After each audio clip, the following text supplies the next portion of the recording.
Hi friends, welcome to SK Innovations. இன்னைக்கு நம்ம என்ன பார்க்க போறோம்னா சாம்பார் பொடி ஹோட்டல் ஸ்டைல்ல எப்படி வந்து அரைக்கலாம் அதோட ரகசிய பொருள் என்னன்னு பார்க்கலாம். இப்போ ஒரு panல அரை கப் அளவுக்கு மல்லி சேர்த்துக்கலாம். கூடவே ஒரு 20 காஷ்மீரி மிளகாய் நான் சேர்த்துக்கிறேன். இது எதுக்காக சேர்க்கறோம்னா இது ஒரு நல்ல கலரை கொடுக்கும். அதே சமயம் காரமும் கம்மியா இருக்கும். இப்போ இத நல்லா மீடியம் ஃப்ளேம்ல வச்சு ஒரு 1.5 ல இருந்து 2 நிமிஷத்துக்கு வறுத்து விட்டுக்கலாம். உங்ககிட்ட ஒருவேளை காஷ்மீரி மிளகாய் இல்லாட்டி 15 வரமிளகாய் சேர்த்துக்கோங்க. இப்போ இது ஓரளவுக்கு நல்லா வறுபட்டுடுச்சு. இப்போ நம்ம ஸ்டவ் ஆஃப் பண்ணிட்டு ஒரு பிளேட்ல கொட்டி இதை நல்லா ஆற வச்சுக்கலாம்.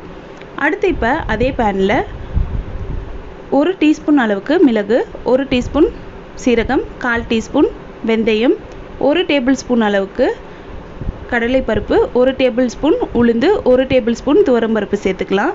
அந்த ரகசிய பொருள் என்னன்னா கசகசா தான். நம்ம சமையலில் பயன்படுத்தக்கூடிய கசகசா வந்து 1 டேபிள் ஸ்பூன் அளவுக்கு சேர்த்து இதையுமே மீடியம் ஃப்ளேமில் வச்சு ஒரு 2 நிமிஷத்துக்கு நல்லா வறுத்து விட்டுக்கலாம்.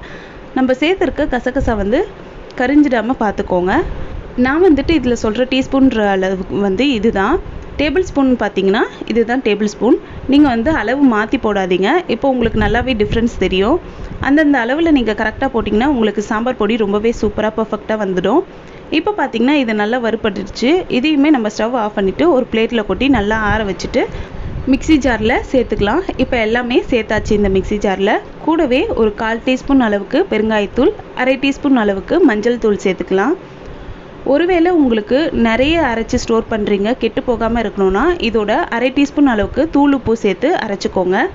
இப்போ பார்த்தீங்கன்னா இதை நல்லா அரைச்சி எடுத்தாச்சு. இதை நம்ம அப்படியே ஸ்டோர் பண்ணிடாமல் ஒரு பிளேட்டில் கொட்டி நல்லா ஆற வச்சிட்ட பிறகு ஒரு ஏர்டைட் கண்டெய்னரில் ஸ்டோர் பண்ணி வச்சுட்டோன்னா 6 மாதம் வரைக்கும் கூட இது ஃப்ரெஷ்ஷாகவும் நல்லா மணமாகவும் கெட்டு போகாமலும் இருக்கும். பாருங்கள் இந்த சாம்பார் பொடி எவ்வளோ கலர்ஃபுல்லாக வந்திருக்குன்ட்டு. இந்த கலருக்கு காரணம் என்னென்னா நம்ம இதில் காஷ்மீரி மிளகாய் ஆட் பண்ணியிருக்கோம். இதில் நம்ம கசகசா சேர்த்துருக்கிறதுனால சாம்பார் ரொம்பவே டேஸ்ட்டாக இருக்கும். இந்த சாம்பார் பொடி நீங்கள் போட்டு செய்தீங்கன்னா சாம்பார் வந்து உங்களுக்கு நல்லா திக்காகவும் மணமாகவும் டேஸ்ட்டாகவும் இருக்கும். கண்டிப்பாக ட்ரை பண்ணுங்கள். இந்த வீடியோ உங்களுக்கு பிடிச்சிருந்தா லைக் பண்ணுங்கள், ஷேர் பண்ணுங்கள், கமெண்ட் பண்ணுங்கள். நம்ம சேனலை ஃபஸ்ட் டைம் பார்க்குறீங்கன்னா மறக்காமல் சப்ஸ்கிரைப் பண்ணுங்கள். தேங்க்ஸ் ஃபார் வாட்சிங் ஃப்ரெண்ட்ஸ்.